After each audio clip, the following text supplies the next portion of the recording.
of why they were doing it. And that really, I think, I just kind of shared your illustrates show to my how in channel the news again, media, Stanley. especially, You what? I just shared your show to my channel again. Hope Okay, you well, don't tell them to copyright me. tell them to subscribe. Yeah, I did. And I said, join the panel, and I shared the link. Well, thank you. racism is perpetuated almost every newscast.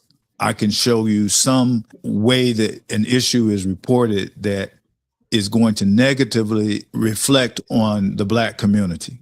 And we just have to live with it. We don't own most of the news networks. Truth in reporting is something that if we were trying to come to rid this country of the racist mindset towards Blacks and immigrants, there would be a division within the news that controlled how the message is told because it is so effective. We talk about the civil rights laws were created in order to end segregation and the legal limitations of citizenship in this country. No one has ever said that civil rights laws were meant to bring the races together or to end racism.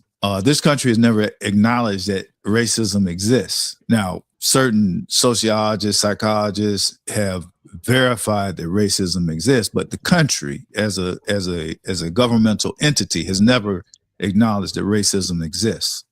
If you never acknowledge you have a problem, it's just like an alcoholic or a drug addict, you can't fix it. And why I say that is this. In other countries, I did an interview with a young lady from South Africa. And in South Africa, the equivalent word for the N-word in South Africa is kafir, Kaffir. Well, when I did my podcast with this young lady, she didn't even say the K word.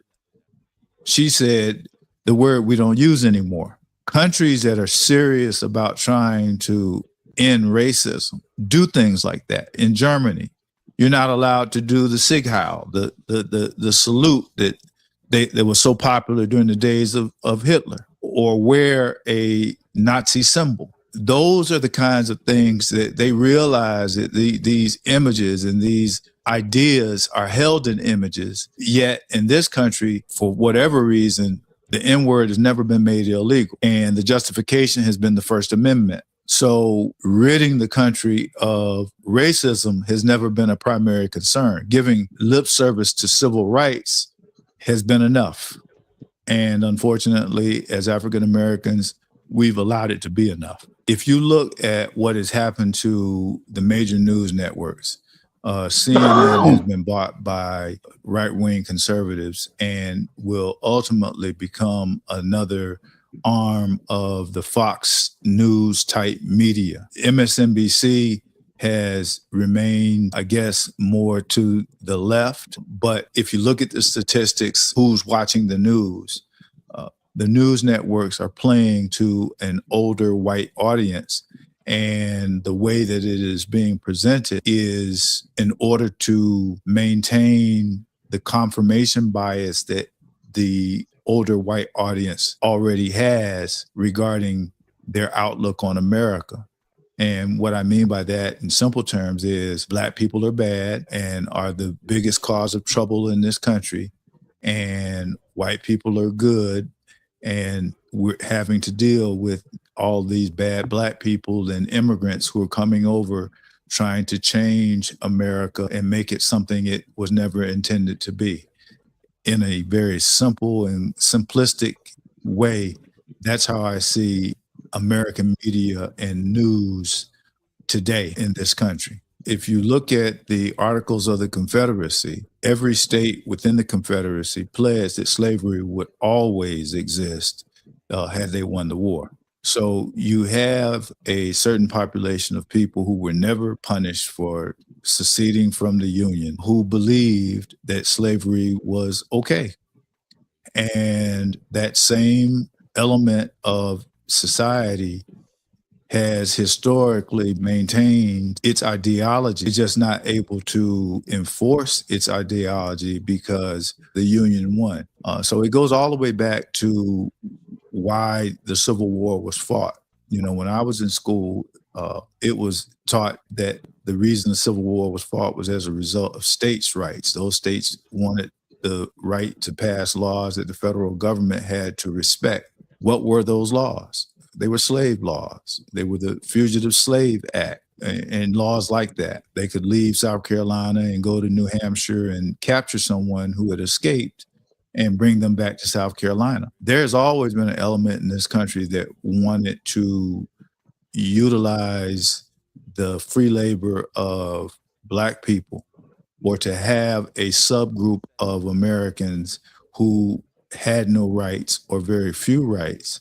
That element still exists. They just can't be as vocal about it as they were in the 1800s. But you see it every day. You see it with this administration and the attacks on history. I mean, it's relentless almost every day. And why history?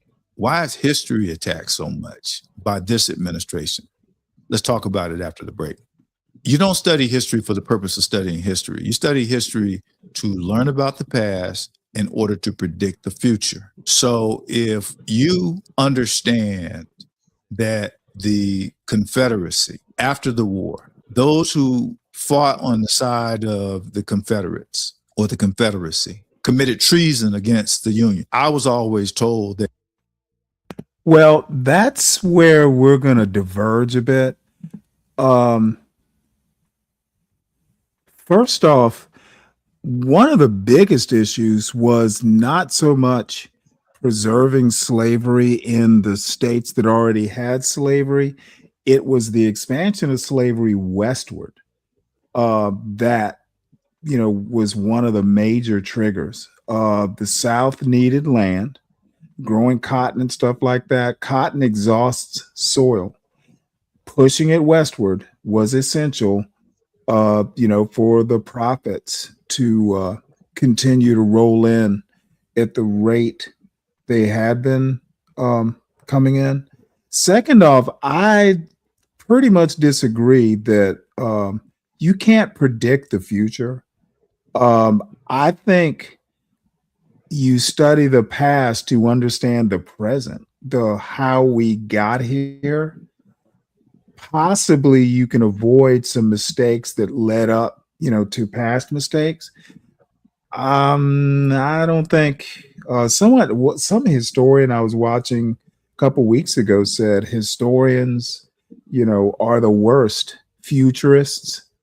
They understand how we got here, and maybe, kind of helping roadmap our way past some of the past mistakes. Too many people just get it wrong. And quite frankly, I don't understand how you can be a lawyer and not actually have a very good working model or knowledge of history and politics. I don't know how you avoid that and be a good lawyer. And I don't know this guy. I don't know whether he's a good lawyer or not. I think he's a civil rights attorney. But some of these conceptions about what history is, I find them dubious. If you commit treason against this country, you face the death penalty. This country did not have the stomach to exact the final penalty on those who fought for the Confederacy, and in fact allowed them to go back to their communities. In most instances, gave them their land back, minus the slaves. So if you understand that you still have an element of people who generationally were taught this mindset that still exists in this country, you don't want to tell an accurate history of who and what they were. You attack history. And that's what this administration has been doing, is attacking history, because it's tough to justify the things that went on in slavery and see yourself in a good light. And this administration would prefer that portion of history, the degradation of a people, the mistreatment of people because of the color of their skin and because they had been bought, treating people like cattle. This administration would prefer that never be told in its most truthful element. Those facts that Thomas Jefferson would be considered a pedophile because he had children with a 14-year-old half sister of his wife, Sally Hemings. Those kind of stories make America feel queasy. What's up, MOT? Makes those who would have. What's going on, man? Nothing much. Just kind of catching up with some stuff I didn't get to yesterday. Hey, MOT, what's up, homie? Yeah, what's going on, man? Chilling out. I agree with everything that this guy is saying, and the country would have been better off if we would have just marched those people into the Gulf of Mexico. We wouldn't have most of the issues that we would have had right now. Would have been an inflection point in history. Country would have been better off. Period.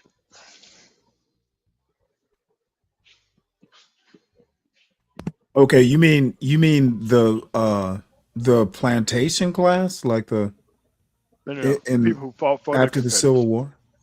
Yes, they all should have been executed. Every single one of them. Yep. I never get into counter histories or alternative history. I do kind of think that I think everybody will agree Andrew Johnson was the worst president at the worst time. I sometimes wonder though, I think Lincoln probably would have been too soft. And in the end, what people I don't know that people actually understand that ending slavery was not synonymous with like equal rights. You know what?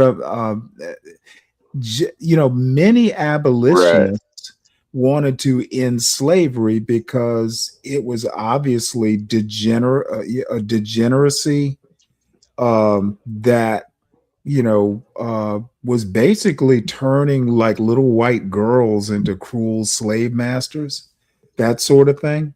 But they didn't think black people were equal. That was kind of few and far between. I'm not convinced that Abraham Lincoln ever saw, maybe a few people like a Frederick Douglass. These people didn't have any, notion that black people were social equals, political equals, all that sort of stuff. So I just don't think a perversion of their religion to serve right. these type of ends.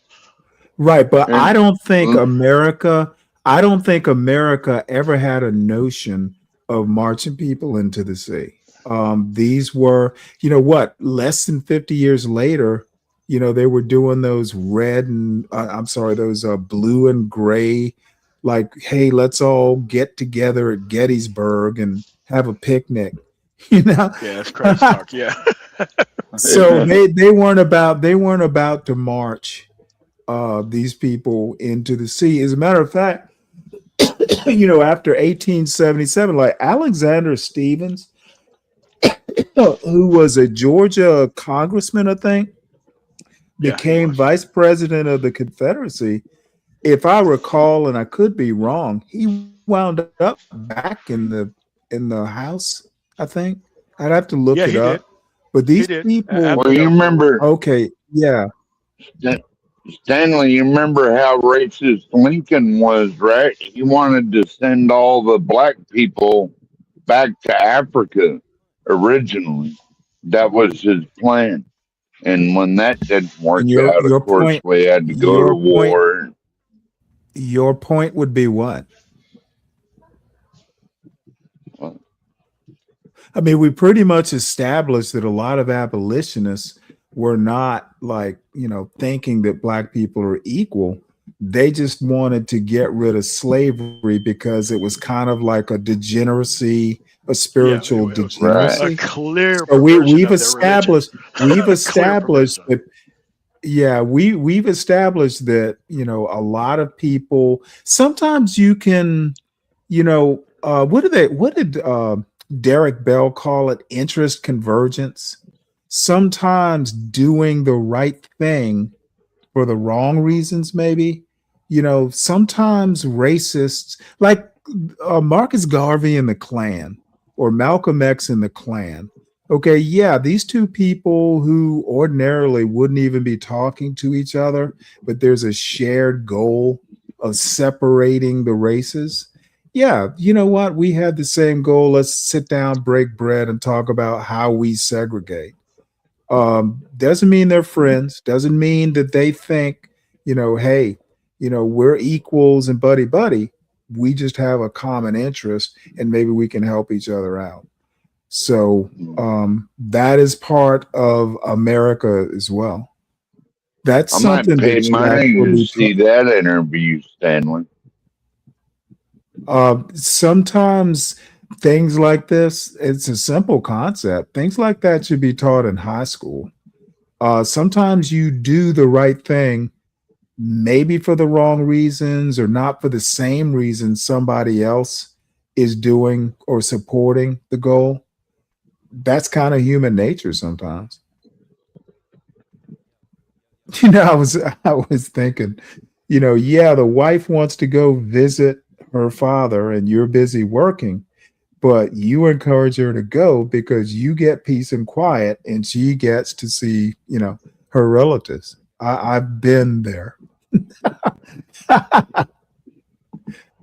And fighting on the side of the Confederacy feel a little queasy. So rather than have the greater America know the truthful story of its historical beginnings, it will prefer to blind America to that bad part, to that part that isn't comfortable talking about, so that they can continue with the propagation of the propaganda that America is the land of the free and home of the brave.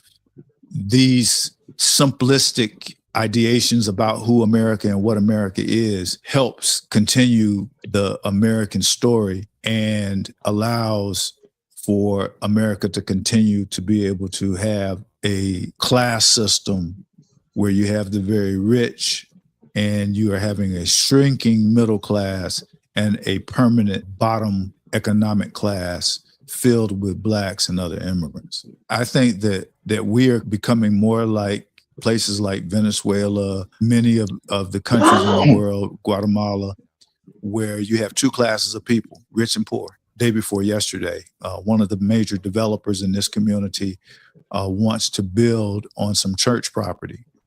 And I said, well, what did they want to build? And the young lady told me that they want to build workforce housing. And this is the thing about America, is that we love to use terms that seem one way, but are in reality very, very different. She told me, she says, it's housing for school teachers and for police officers and firefighters. And that's whenever anyone says this thing, workforce housing, that's the line that always follows. It's for school teachers and police officers and firefighters, right? Well, I said, did they define for you what workforce housing was? And she says, yes. And I said, what's the minimum income you have to get the workforce housing? $150,000. I said, now tell me, and this woman was a principal at a school, tell me how many teachers at your school make $150K a year?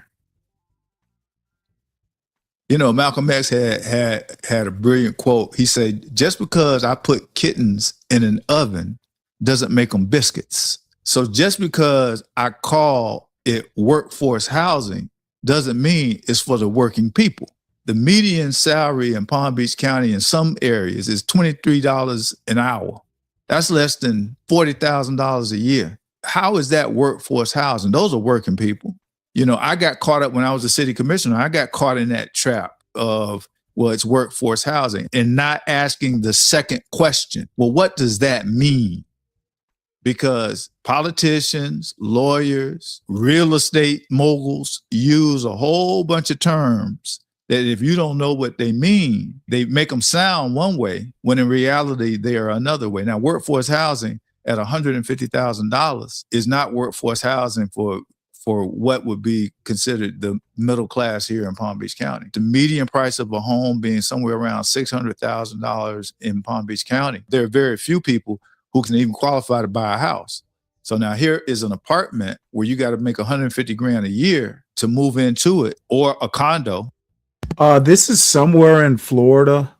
I'm not exactly sure what he's talking about. And yeah, if he veers too much, I'll probably move on to the next videos.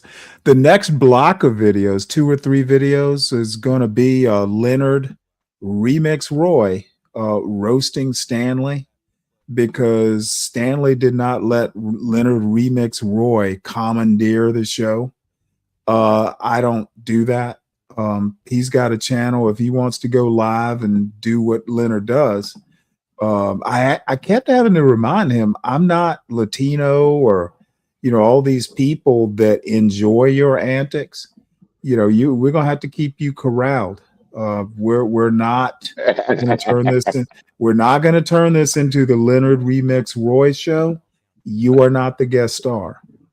I don't have those, and I rarely do open panels. So he has, if anybody has a main character syndrome, it is him. And telling him, not interested in the topic, let's stay on topic. He gets a little miffed, to use a word. You can call it condo, apartment, same thing.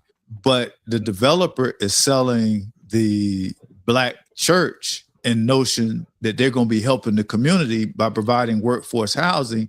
And the church is either purposely blind or haven't done their research. If they're purposely blind, that means that they are collaborators with the developer to use their land that should be going to their community. It's a piece of property attached to the edifice of the church that they could sell, and they'll probably put a 20-story condo on that property because it overlooks a lake, and it could look back towards the city until they build something in front of it. Very centrally located, would be a great development. And it would be especially great development if that church was able to get with 2 or 3 other churches and develop it and make it so that it could be workforce housing. I see churches that get in bed with developers.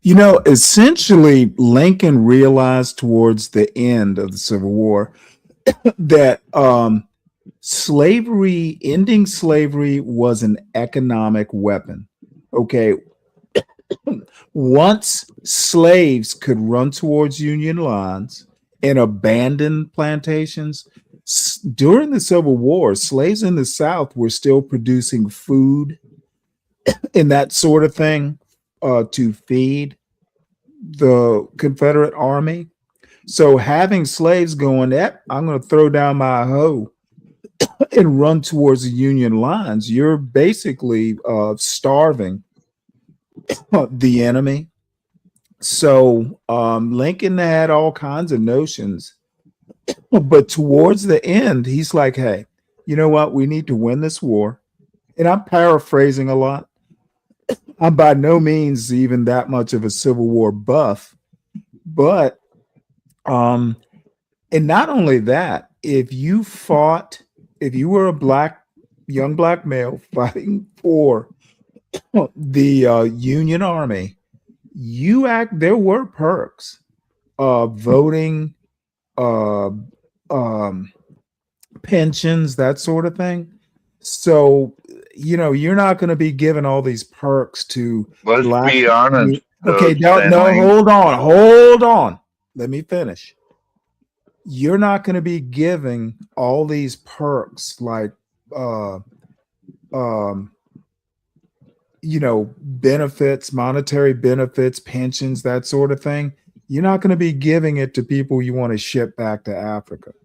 And unfortunately, we don't know, what the end point or how Lincoln would have evolved in the end.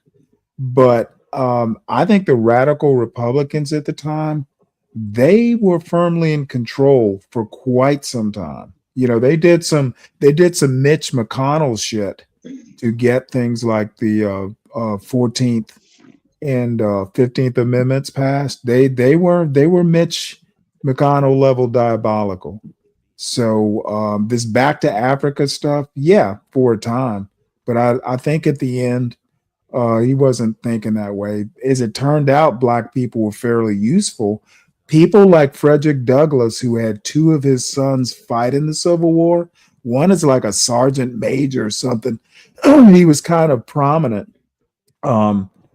I think in the end, I'm not going to say that, uh, Abraham Lincoln was reformed and he saw the light, but he definitely saw a certain class of black citizen is very useful to the country.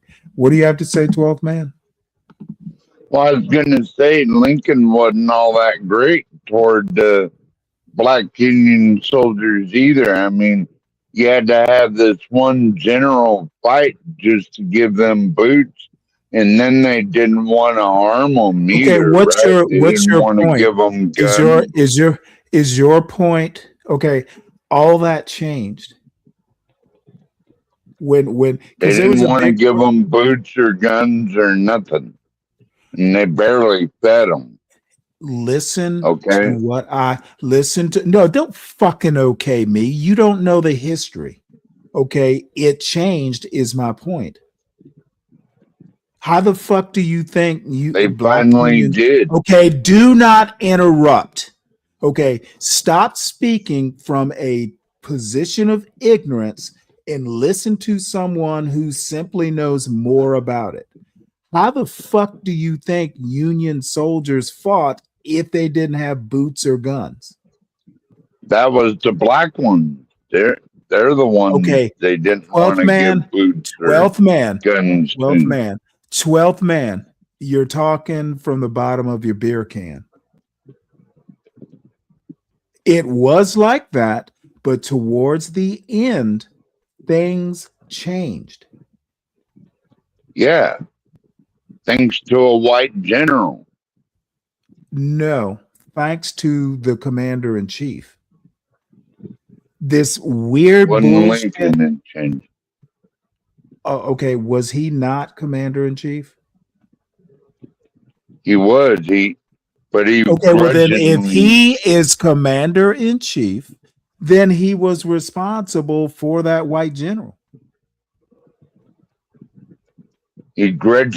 did it. They didn't want to give the So black what if he soldiers grudged? boots So or what if guns. he? Okay, I know that maybe because you have some rudimentary knowledge, that your knowledge is superior to mine. I I'm here read to the tell book. you, And I am here. What book? God damn it, there are hundreds of books.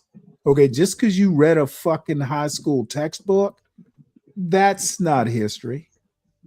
it's a history Stop, book. stop acting like you know shit. You simply don't. Well, you want to act Contact. like I don't know nothing, but I do. No, I literally am not acting. You're proving. Like, yeah, sure. But things changed. You just want to stick up for Lincoln and all the dirty Why wouldn't I? dirtbag Why? shit he Okay. done. So what you want to do is not stick up for Lincoln. You want Lincoln to be the bad guy in this story, correct? Yeah, because he was a Okay. bad guy. Well, then let me put it to you this way. You need to go back and you need to read some history.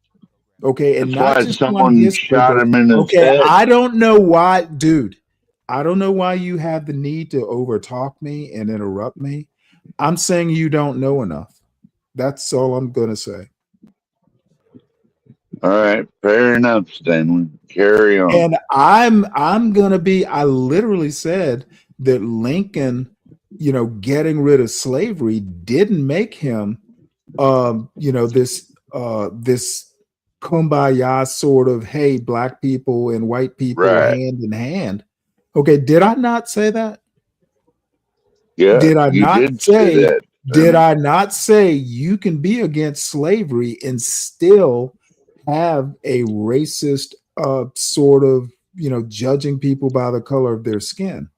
There are plenty. I would say most Americans were like that at the time.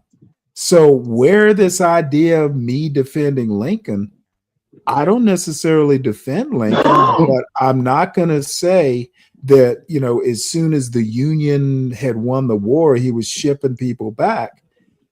That wasn't going to happen.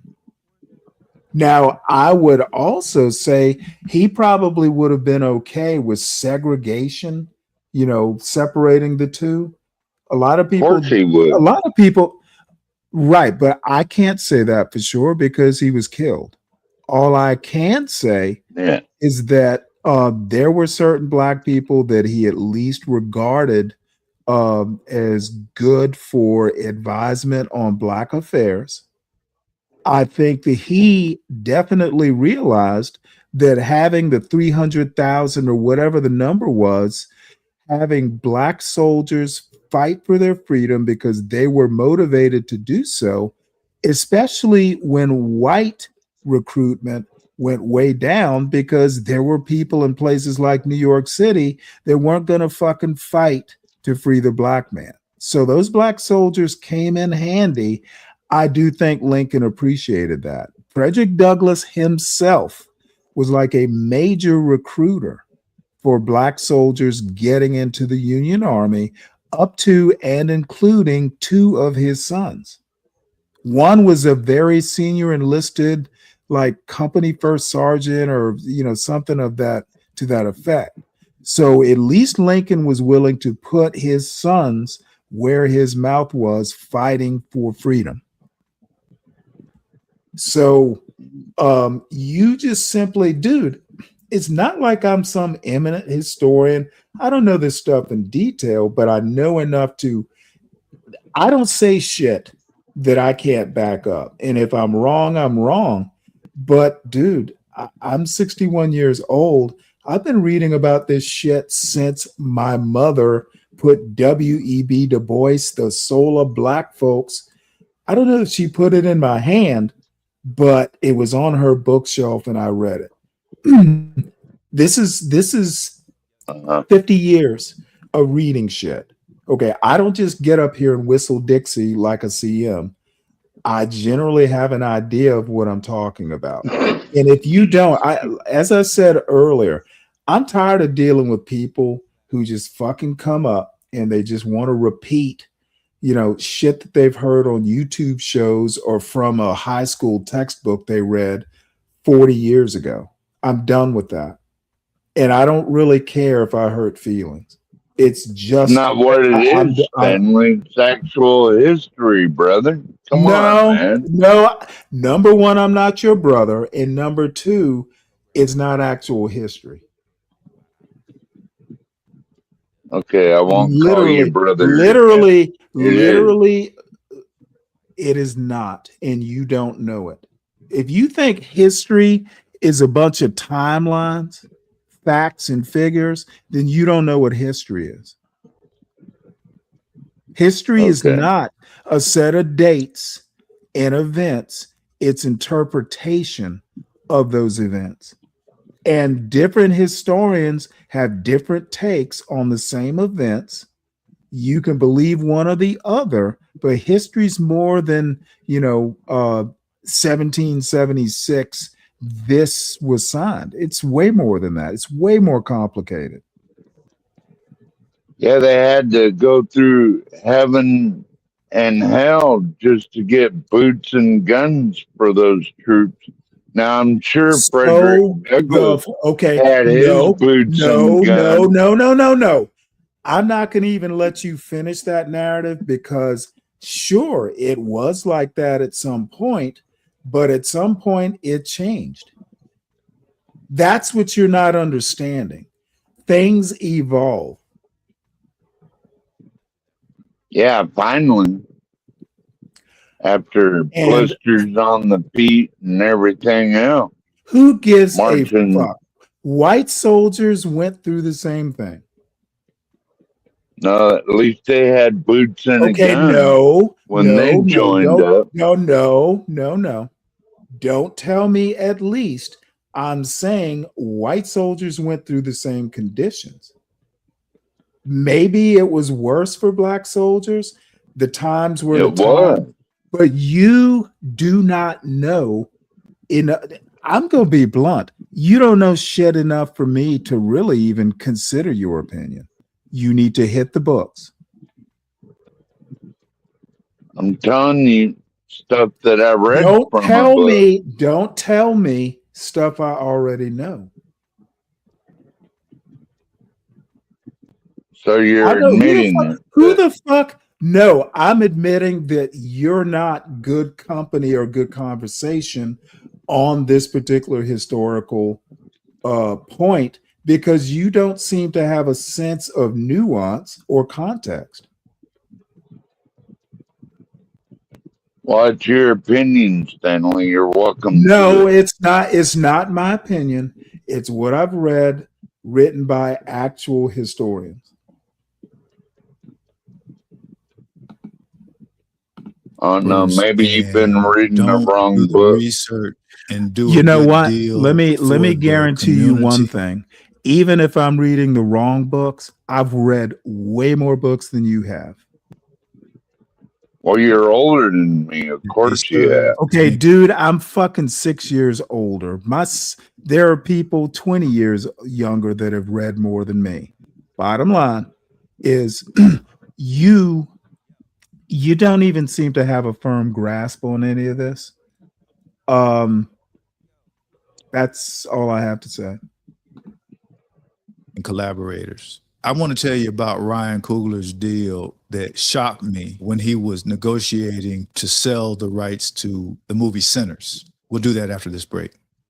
So Ryan Coogler's deal for Sinners, the guy did have some leverage. He is a part of the Marvel franchise with Black Panther. He's made billions of dollars I'm for actually the kind movie of bored studios. with this. And so Let's switch over to Leonard Remix Roy and his critique of his on the fly critique. He came out with like 3 or 4. I noticed he released one this morning. He's been pissed off Did he? ever since I just checked him because I wouldn't let him walk all over the panel or the show. So this will be of special interest. I think I'm replaying part of this because I never made it through it. But this is Leonard Remix Roy going Stanley Cross 6000. My son and I are boots on the ground combat veterans? Or boots on the ground combat veterans. You're not, or your sissy son. Talking about my son. He's never even met my What? son. Oh yeah, this I is don't Leonard. understand that, Stanley. Why do people have to bring people's kids into the mix? That's fucked up, man. Well, I don't because it's understand Leonard. that shit. It's Leonard Remix Roy. This Was is he Leonard drunk? remix of all of the Roy. No idea. And boy, let me tell you, boy, Stanley, all in him little feelings, little anchor cranker Navy dude. That's the flag of my people, Louisiana Creoles. And I'm proud to be an American where at least I know I'm free and I don't have to be a goofball anchor cranker like Stanley. Yeah, he was in the doggone Navy. I asked him, I said, you know what this is? I just happen to be wearing this shirt. No, I said, Black Knights. This is West Point. This is a West Point t-shirt. I'm like, did you become an officer by going to the Naval Academy? That's pathetic. I went to OCS. I'm like, oh, now I see why you doggone ended your career as only a captain. Yeah. And you talking about, yeah, all your Mercedes? It's like, yeah, all my Mercedes. I love Mercedes. Oh, yes, I do. I love Mercedes. Yes, I do. I'm not going to show the license plate and dox myself, but no license plate in the front here or here. Oh, Yes. Stanley. Oh, look at that.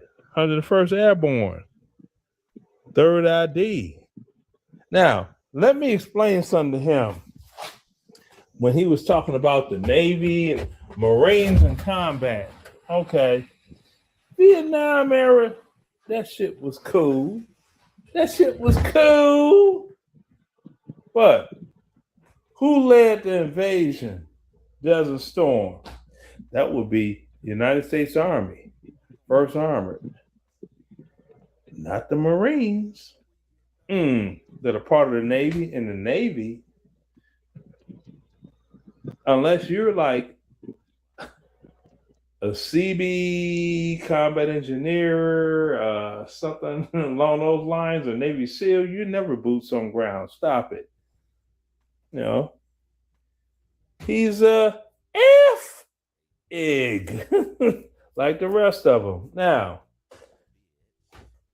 that was Desert Storm. Let's move on up. Now, oh, wait a minute. Any pause Stanley? Wait a minute. Now, when Yes, sir. Thank you, Stanley. Now he proudly displays his West Point T-shirt. Well, I can go on Amazon and buy one of those. I guarantee you, this motherfucker is not a West Point graduate. Otherwise, he would not be on there doing all this stupid shit. Well, No I West said Point this grad last would night. do that. A lot of people like Leonard, and I could think of a whole host of people. They just depend on their audience's ignorance. Okay, Leonard had to go back to high school or get a GED or something to even join the army. So why he's so proud of a t-shirt somebody sent him who worked at West Point or something like that. His sons didn't go to West Point. He didn't, he didn't graduate from high school, didn't qualify for the army, had to go back. And as I tried to tell him, it really doesn't matter whether I went to Annapolis or OCS, which I did. Had we met each other on the pier or something, he would have given me a smart salute and gone, "Good morning, sir." So, none of this actually matters. And I don't know what it is. Captain. He called you Well, captain. yeah, Stanley. he's Wasn't not you even a lieutenant? he doesn't understand. Well, I was the equivalent of an army captain, but army captains, like company commanders, they have a lot of power. So army captains are not to be sneezed at. So he's just venting because I wouldn't let him, if you've ever seen Leonard on a panel, he will take over that panel and talk for an hour. And I wasn't having I'm not, this isn't an open topic panel generally, almost never.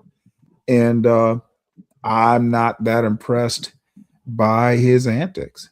And he got pissed off. And that's fine. It's just a temper tantrum. Because he releases like 5 of these. 5? When? Something like that. Afghanistan came up.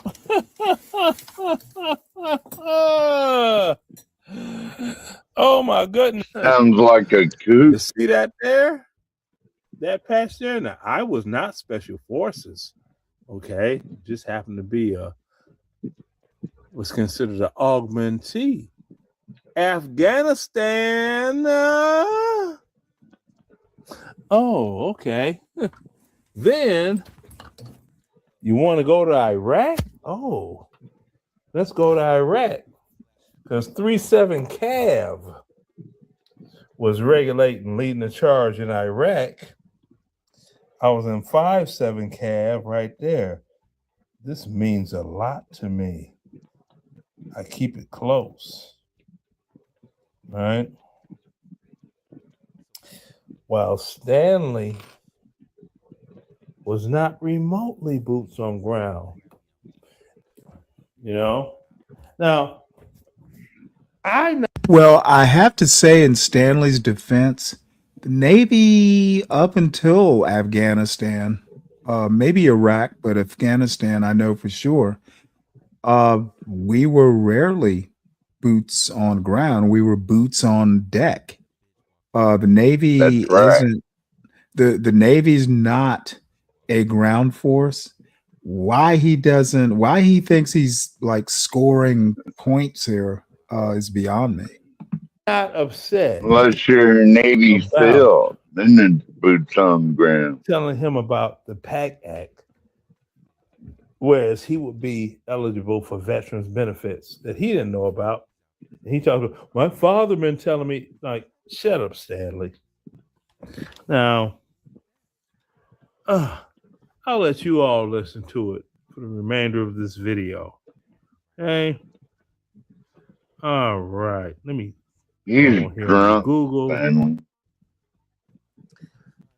The PAC Act in reference to Desert Storm veterans.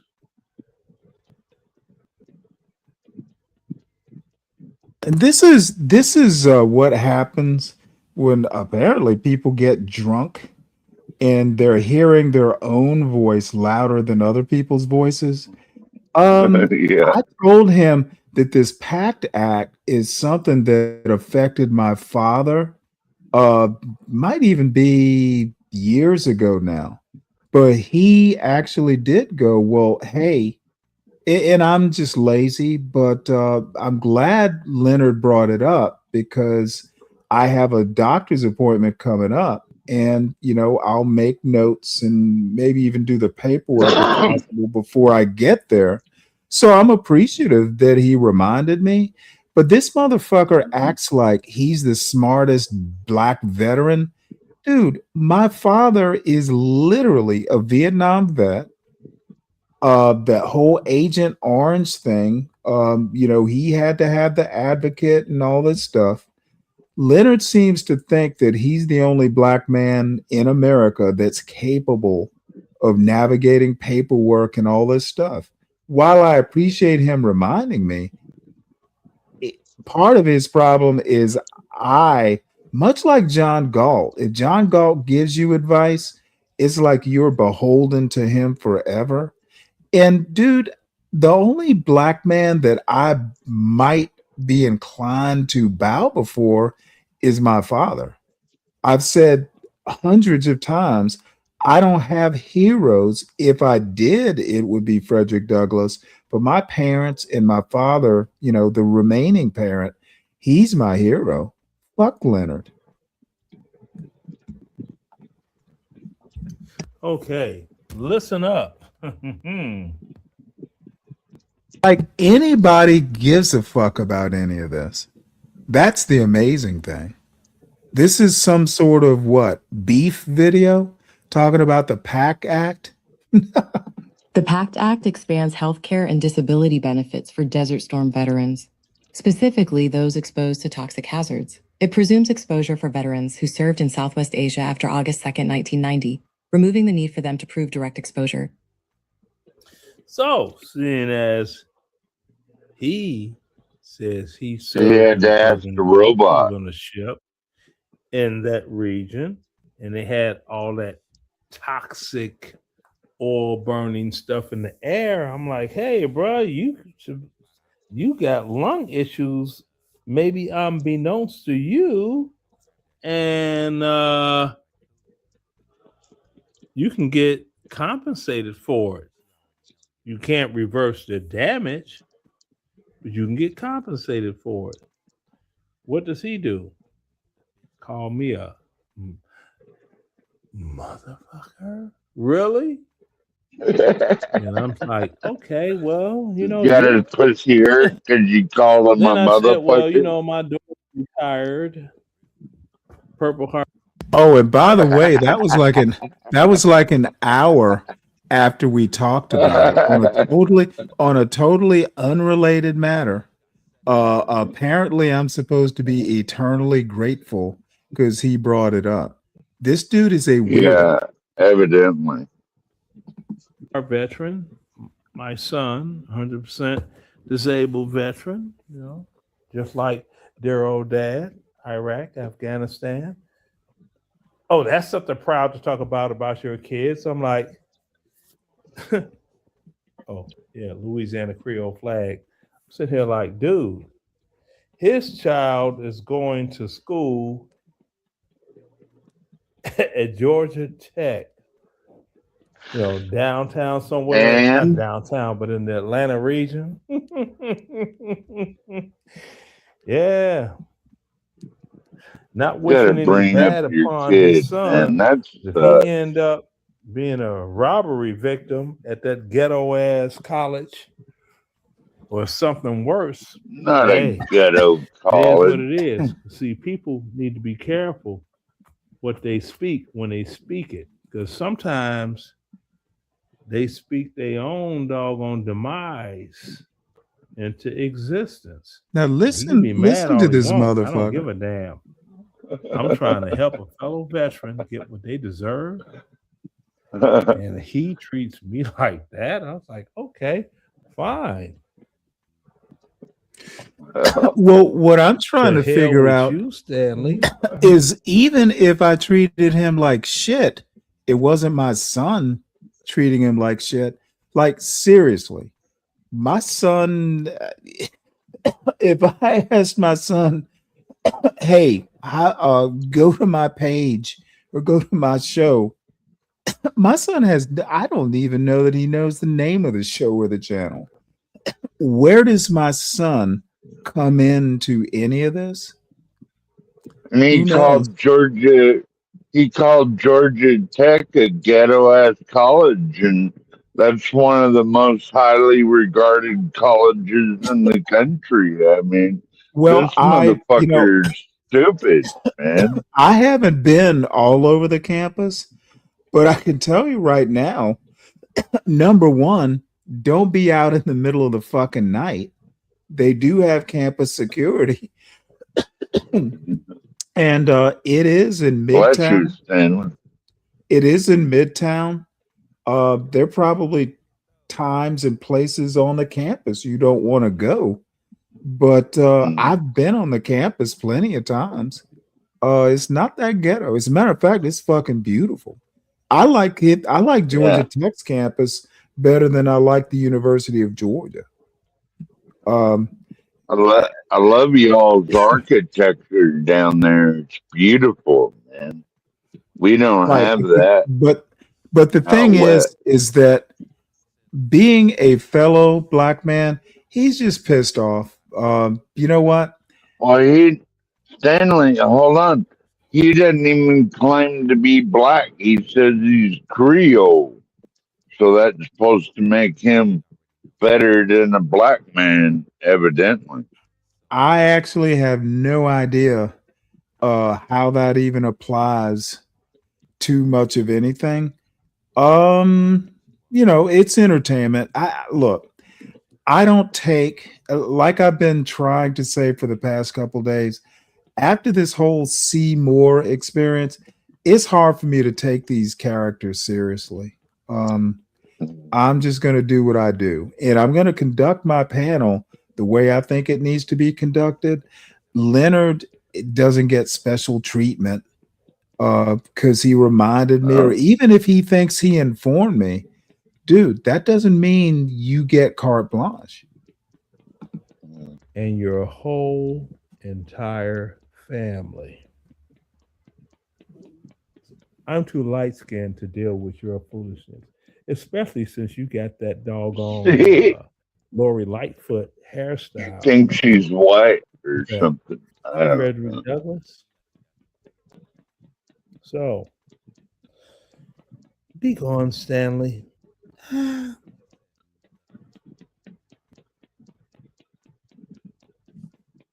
know, he's actually been banned from a lot of panels. Like Gospel of Bob, don't let him up no more, or anything. He just likes to take over the whole panel, Stanley. Right, and that's not going to happen here. But whatever. Like I said, it's light entertainment. So here's another one, because he did like several of them, maybe 4 or 5. What's going on my Can't video? believe it. You Who's must on have the really video? heard his asshole, I'm on the Stanley. ball right now. Just so Stanley knows that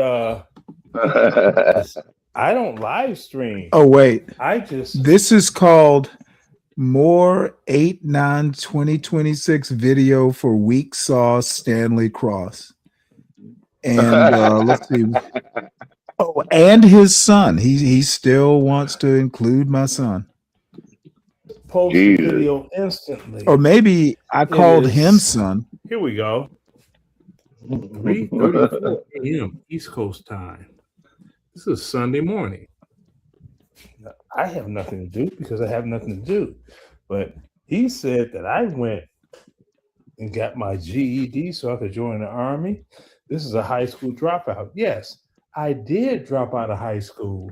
Why? Because I didn't want to go to a Nobody gives a fuck why. Just admit that I was right.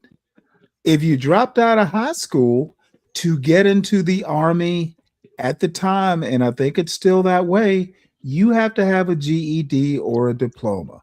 Just say I'm right and move that's on. right. Well, I don't care. Who cares why you dropped out? You dropped out. HBCU and be around people like Stanley and other, dare I say, blacks. I was tired of going to school around black people. Thus and so. I wanted something completely different in life. So I did my DJ thing, had a ball, and make America great again. Times take that one off and take that one off too. So I returned to high school. Calumet High School. That's my high school diploma that's in this book. Not a GED, a high school diploma.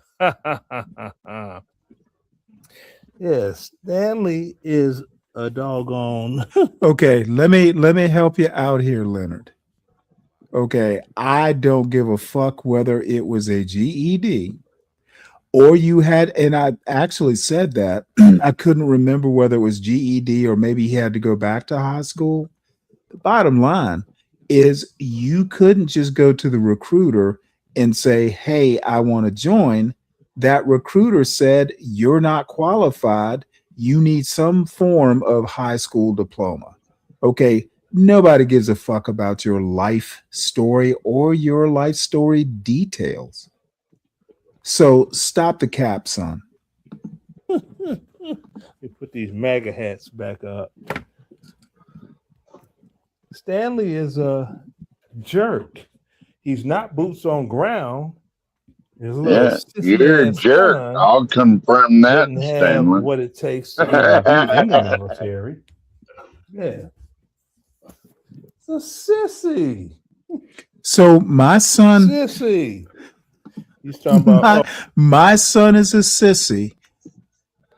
Other than telling, some good stuff about my son, where is he getting the notion that my son is a sissy? Where the fuck does he get I this? don't know.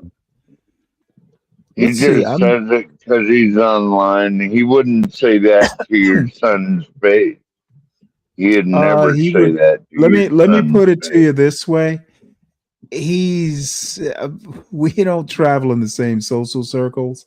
I'd be surprised if my son ever even ran into him. Yeah. So with I his don't children, this and understand that. that. My son did what your son would never do. Of course, that's me, and that's my daughter. Oh, Lordy, Lordy, Lord. And you see that? That's his wife. Oh, Lord. Let me move all the way over here to my Lordy, grandbaby. Lord. Yeah, I could live with her being Navy. She's a girl. That's what's for the Navy, unless you're a Navy SEAL. Girls. Girls like you, Stanley. I can't even call your son a girly boy. He wasn't even in the military, Stanley. Yes. So what? So this is what I'm going to see. I'm going to show this a little bit right here. Let me turn the volume up on this. Do I got him muted? Let me see. Yes, I do. Mm-hmm. And where's the whatchamacallit? Oh, wait a minute. I have to plug this into the monitor. Man. Afghanistan came up. Oh, that's what I was talking about. Yeah. I know. Does this dumb fuck understand that I was way out of the Navy by the time Afghanistan became a thing? I was out years before 9/11. What the fuck? Why does he keep bringing up Afghanistan? I got out of the Navy in 1994, 10 years or 9 or 10 years before 9/11. What is this man's problem? Other than I don't give him deferential treatment like RLM and all these other content creators. Leonard's just another guy on YouTube. He's not that special. That part is okay. This around that there, yeah. that patch there. Now, I was not special forces. The way Yeah. he keeps tackling is kind Let me of see what he annoying. says here. Stanley. Afghanistan. Yeah. Oh, okay. Then you want to go to Iraq? Oh, Mother. This guy thinks that I don't know shit about the Army. If you didn't go to Ranger School or any of these schools, you can be attached to a Special Forces unit, but that doesn't make you Special Forces. Does he not think I don't know this? Dude, what Special Forces school did you go to? What tab did you earn? Son, you keep thinking that I'm one of your ignorant fans. I don't know a lot. I don't know a lot about the Army, but I know enough to know that combat engineers can be attached to a lot of things. Boots on the ground. What does he expect someone in the Navy to be boots on the ground?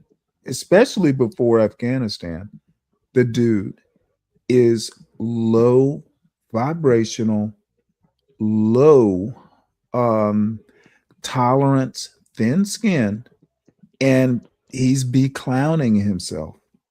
But please continue. Bugger, nobody cares about this. Am I confused? you Am I see that? confused? Did I not listen to your channel earlier today and this guy was on your channel? Yeah, he was on for quite a bit. And now all of a sudden he has a problem with you? Well, Uh-oh. I wouldn't, a lot of people just kind of let him ramble on and over talk and Let's stuff. listen. And I'm Yeah. simply not going to let it happen unless it is somehow conducive to the condition. No, of course. Some people don't like being put in their place. I don't owe him free speech on this channel. And it's his little way of No, it's expressing not. his displeasure that I wasn't going to let him run rampant. I'm not. No, it's not. I was being sociable. I was trying to let Motherfucker, you being sociable might not be my way of being sociable. What it is you don't respect other people's panels or channels. Okay, you think because you're Leonard Remix Roy and you can say that name into Siri and get a response that you're some sort of star. Motherfucker, you are part of house music history, but let me tell you something. I didn't grow up with house music. I barely grew up with rap. Like I was fucking, in the Navy by the time, groups like Naughty by Nature and all, NWA.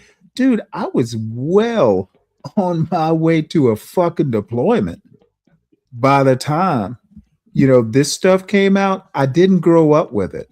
You're just, dude, I would never even know who the fuck you were had I not run into you on YouTube. You're not a household name. Stop acting like you're that famous. Maybe you are with people who are into house music, but not me. You're just another weirdo who has main character syndrome. I'm not impressed. You don't get to take over my panel. And that's a you problem if you have a problem with it. You exist within my framework, not the other way around.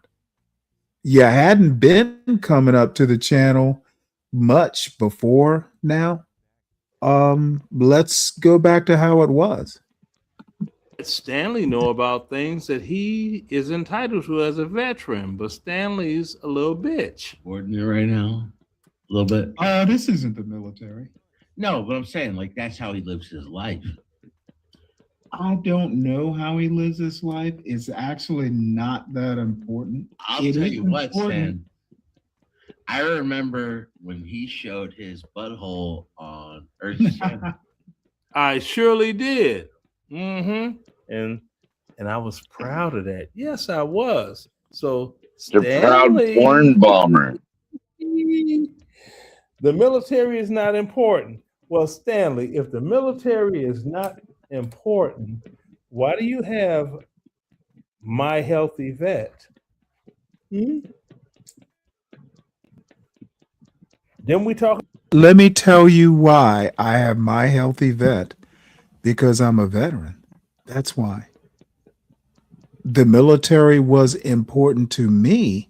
But let's ask a better question, because obviously you're not talented at critical thinking, Leonard.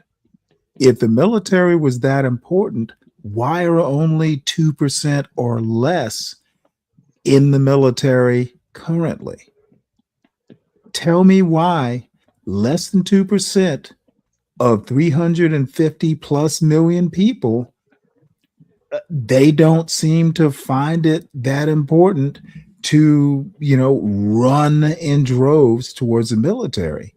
The military, we don't have a draft. That's how unimportant it is. Get a grip, Leonard. About that, Stanley? My Healthy Vet? Yes, we did. Oh my goodness. Oh, you're such a doggone loser, Stanley. I told my son a long time ago, if you find yourself. Do people like Leonard often do videos responding to losers? I think quite the opposite. I got your goat there, son. And you just can't let this go. Motherfucker, if I'm such a loser, why are you doing multiple videos? Oh, by the way, Leonard just released another video. Apparently, I think what Leonard's trying to do is create some sort of beef. So after this, there is one more video, but I'll just skip to the one that he's doing now. And then we're going to move on because I don't want to give this weirdo more fuel. More fuel. I'm ready to move on, Stanley. I don't want to give this weirdo more fuel for whatever fire he's trying to kindle. It's not that important, Leonard. So, as the smartest person in the room, you need to be in another room. And that's you, Stanley. You are a 100% dork.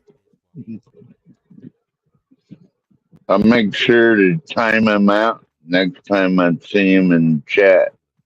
I doubt he'll be in the chat. And you know what? Why time him out? He's pretty harmless. Yeah.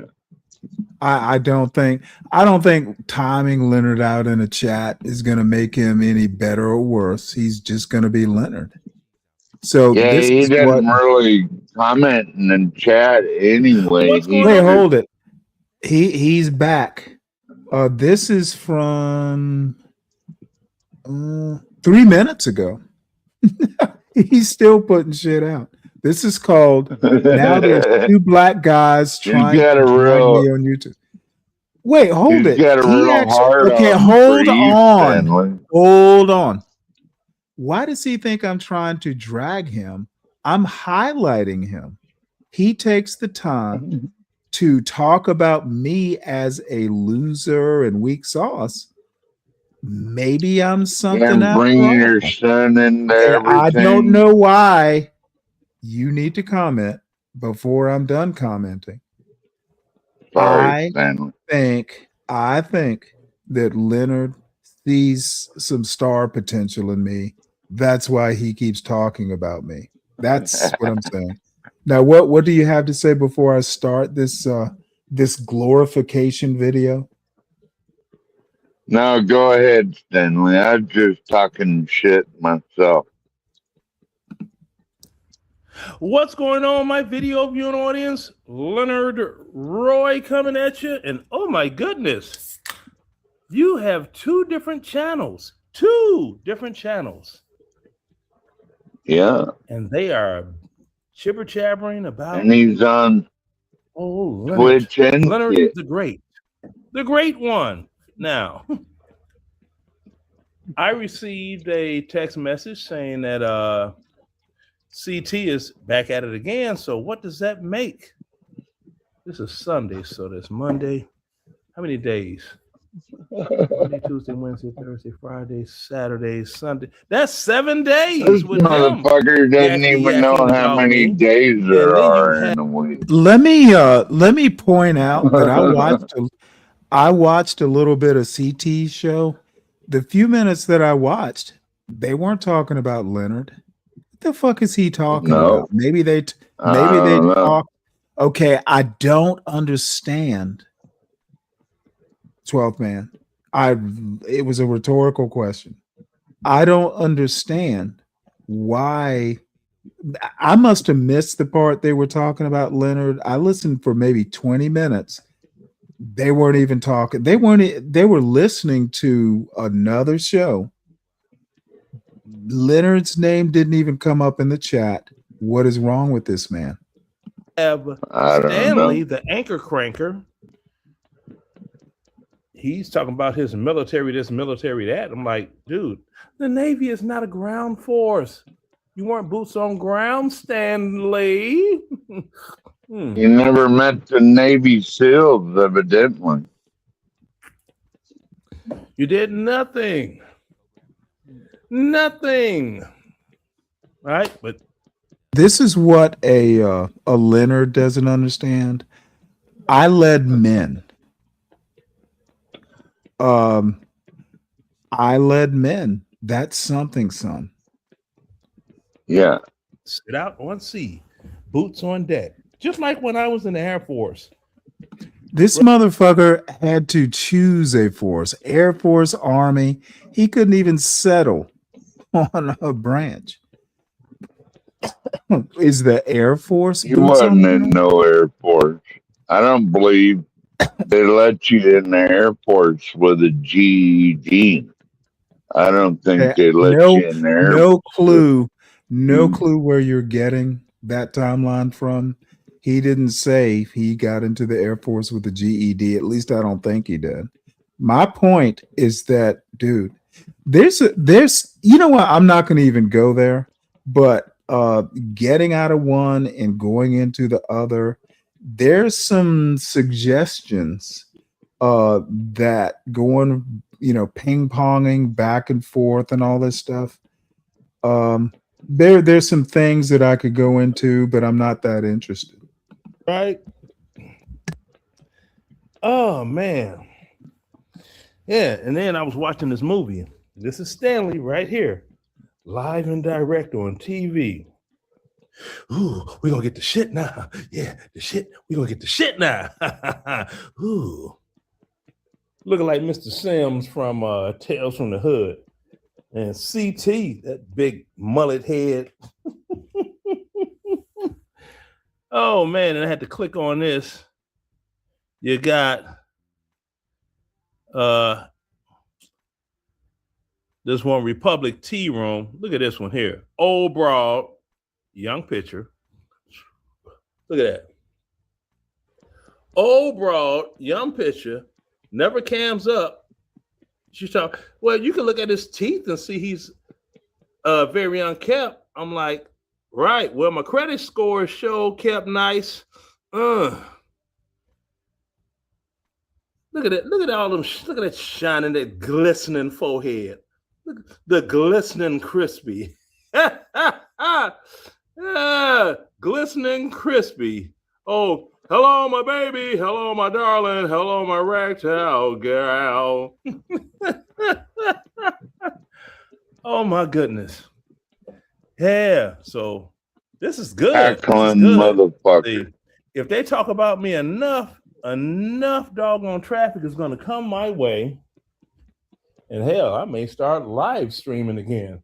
I just may do it. You know, start live streaming again. Yeah. It's a damn shame. And see, these same people, they talk a terrific, great game. Yes, they do. And then when I say, well, click on my bank, there's my credit score. Can you match it? Or I show a receipt. This is what the little bit of money I withdrew out the bank today, that's the remaining balance. Can you match it? I asked them. Okay. Prove that you are a homeowner and not a renter. Show that part. Can you match it? They can't. Like I said, and especially with Stanley, I'm like, says he lives on the Stanley, why does he think you need to prove anything to him? Alabama. I don't get it. No idea. He was talking about they had a power outage. Oh, okay. I know exactly where that's at because I got a buddy that's down in Columbus, Georgia, Fort Benning. Okay, by the way, I live nowhere near Columbus. This dude is weird. I literally, maybe a couple hours from Columbus. So what is he talking about, power outages? Let me rewind this a bit. A buddy that's down in Columbus, Georgia, Fort Benning way. So Stanley is either Phoenix City, Alabama, if I didn't already say, where they pay $795 a year property tax, or on the Fort Benning side, Columbus, Georgia. Literally nowhere near Columbus, Georgia.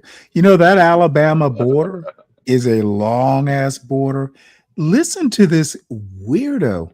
What the fuck is he talking about? Nowhere near Columbus. Dude, this is what happens when people don't mind their own business. They beclown themselves. Dude, literally nowhere near. America's Columbus, all that shit. That's like mid Georgia. That's like on the west side, but more like halfway down. Dude, nowhere near. Well, they paid $1,500. He couldn't afford to live here.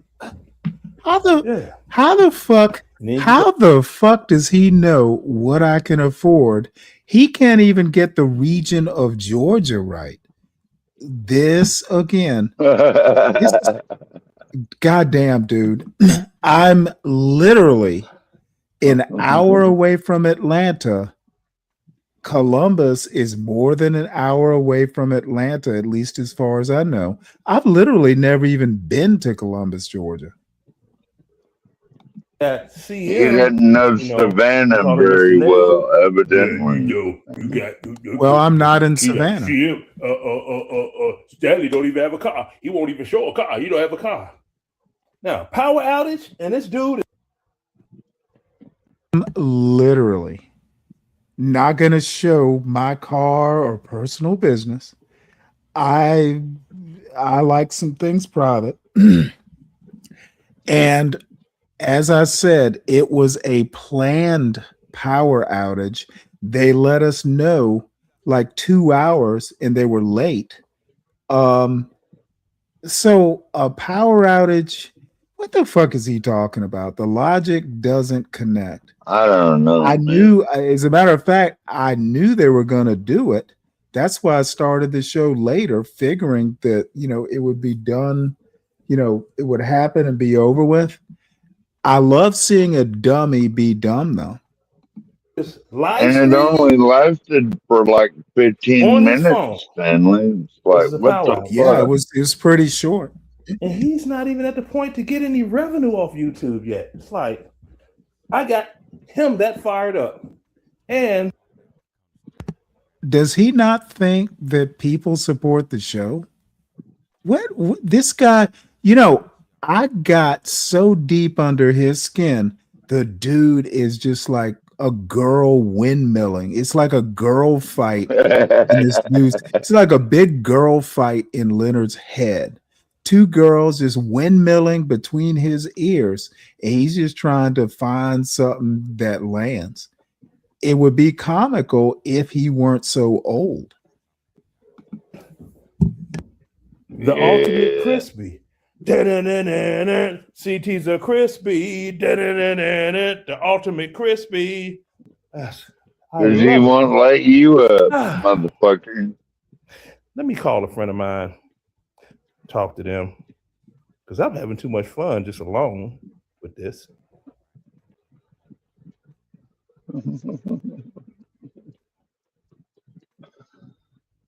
It's almost sad, Stanley, watching that old man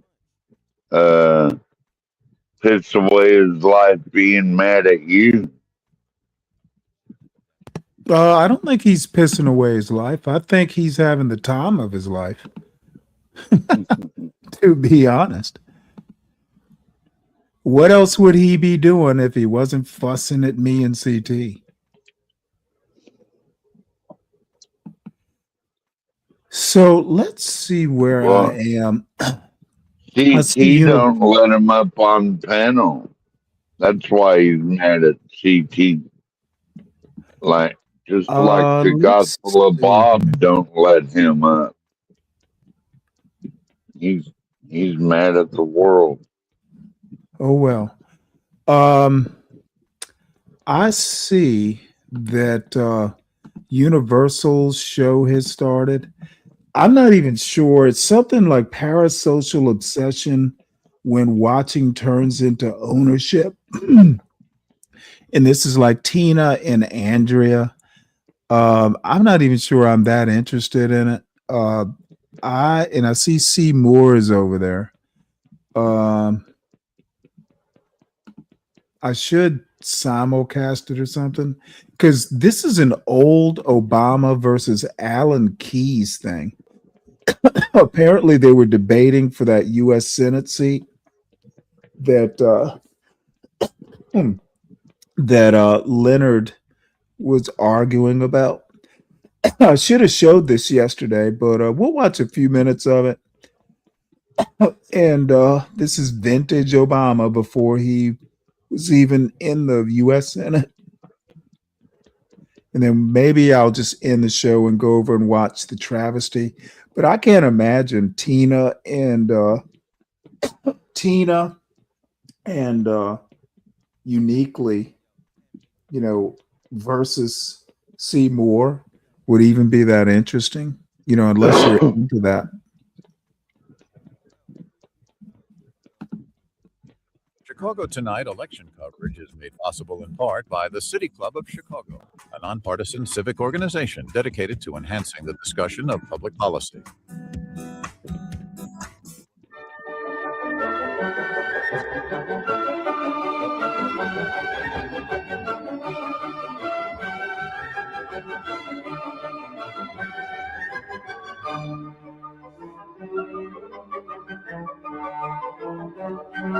Live from WTTW 11, this is Chicago Tonight. Here's Bob Surratt. And by the way, this is from like on this is from like I believe 1997. So this is quite some time ago. 2-hour edition of Chicago Tonight. The two major party candidates for the Illinois U.S. Senate seat are across the hall in this WTTW studio, where Phil Ponce will conduct the final televised candidate forum of the campaign. We hope it'll give you a bit more insight into the qualifications, positions, and personalities of the candidates. We welcome public television viewers and public radio listeners tonight, joining us from around the state of Illinois. For our local viewers, we'll have extended coverage here on Chicago Tonight, right after the forum, beginning at 8 o'clock. Elizabeth Brackett will be here with a panel to provide analysis, and will also be at the post-forum press conferences of each of the candidates live. Then, in our Chicago Stories feature, you want a winner, and so do I. That's only natural. Rich Samuels looks back at two of Illinois' most respected United States senators, Republican Everett Dirksen and Democrat Paul Douglas. And later, I'll have one more thing about debates that aren't really debates. First, we go to tonight's forum for the candidates for the United States Senate. Here's Phil Ponce. Phil? Thanks, Bob. Here with me in Studio A are two groups of people. First, in the audience, are members and guests of the City Club of Chicago. The City Club is helping to underwrite tonight's forum. With me here at this table are the two major party candidates who want to be Illinois' next United States Senator, and they are Republican Alan Keyes and Democrat Barack Obama. And a quick note on procedure. This is not a formal debate. There are no opening or closing statements, and answers will not be timed. The candidates will not necessarily be asked the same questions. Our goal is to better inform our audience about the candidates and the issues. We have a limited amount of time, and so we've asked the candidates to be succinct. If they begin to make a speech, they know I will cut them off. Mr. Keyes, as you know, 380 tons of powerful explosives are missing from a weapons installation in Iraq. Senator Kerry is calling it one of the great blunders of the war in Iraq. You have been generally supportive of the war, but what would you say has been the greatest blunder of the war? Well, I'm not sure there has been, in my opinion, any egregious blundering. I think that there could have been a greater effort over the beginning of our efforts there to bring in others. I would have brought others in on the political side of the equation to help deal with the business of putting together an Iraqi government. I think that could still be done. But I think it's absolutely imperative that we keep the security dimensions of the Iraqi war under the control of the United States so that we can pursue what ought to be our main objectives, which is to make sure that Iraq does not become a base for terrorist activity, that we are able to make sure our government does not come to power that will aid and abet terrorism, that we are able to do what's necessary to prevent weapons of mass destruction from falling into the hands of terrorists. Those national security goals are the proper goals of our effort, and I think we ought to be looking to the Iraqi people and to the international community to help deal with the political dimensions of establishing a stable government there. Senator Obama, you have been critical of the decision to go to war, but what would you grant has been the biggest success? Well, I think that the initial military was extraordinarily successful in moving into Iraq, and I think that it exceeded all expectations, even those of us like myself who expected the military to be successful. The initial incursion into Iraq were stunned and impressed by how efficient our military and our brave fighting forces were in executing it. But going back to your previous question, I think that 380 tons of explosives that are now being used on roadside bombs is an enormous error, particularly when the Bush administration had been warned by the Atomic Energy Commission. I mean, in past debates, Ambassador Keyes has suggested that somehow I'm naive to question how we've gone about this war in Iraq. It strikes me that this administration has been naive throughout. It was naive in terms of thinking that we'd be greeted as liberators in Iraq. It's been naive in thinking that somehow this would actually diminish recruitment for terrorism. In fact, it's accelerated it. It's been naive with respect to how difficult it was going to be to secure the peace. And it strikes me that, unfortunately, our troops and our taxpayers are suffering from those errors. Mr. Keyes, naivete on the part of the administration on those counts? Well, I think we mustn't rush to judgment, because what I'm hearing in the media suggests that with respect to these tons of explosives, it's still not clear what the chain of possession was and whether or not it was, in fact, after the United States took possession that we lost track of these explosives. I also think that all Americans are going to look at the larger picture of whether or not we have taken steps that have effectively stopped Saddam Hussein from delivering weapons of mass destruction to terrorists. The probability of that is zero. Whether we in fact have established a base that allows us effectively to recruit the kind of intelligence that we need to deal with this situation in Iran, in Syria, and elsewhere. Whether we have discouraged other terrorist sponsoring states or potentially terrorist sponsoring states like Syria, like Libya, from continuing with their activities in a way that could result in death for Americans.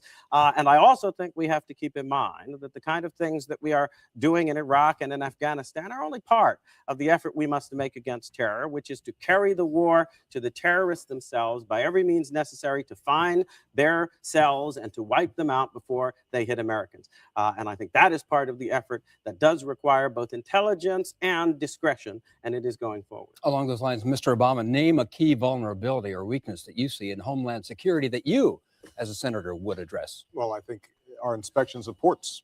We are currently inspecting 3% of all incoming cargo. We could load up a cargo container. Terrorists could load up a cargo container and drive it straight into the middle of the loop without significant risk of them being inspected. Our chemical plants are still unsecured, despite the fact that we know how vulnerable they are. Our nuclear plants remain unsecured. There are a whole host of domestic priorities that have been neglected by this administration. And I have to say that, going back to the issue of Iraq, it is simply not true that Saddam Hussein was providing weapons of mass destruction to terrorists. There's been no evidence that that was the case. And this incursion into Iraq has resulted in a situation in which terrorist recruits are up. It's been acknowledged now by the Pentagon that the estimates of how many insurgents are active in Iraq is far higher. Terrorist attacks worldwide have gone up. They're the highest in 20 years. And the notion that somehow we are less vulnerable in the United States as a consequence of spending $200 billion and sacrificing thousands of lives is simply not borne out by the facts. This is an area that both of you have covered throughout the course of your campaign. Let's move on to Israel. Mr. Keyes, what role do you think the Israeli-Palestinian conflict plays in fueling potential terrorism against the United States? Oh, I think that we have seen in the Middle East, unhappily, that in the context of the ongoing Arab hostility to Israel, it has become an incubator of terrorism.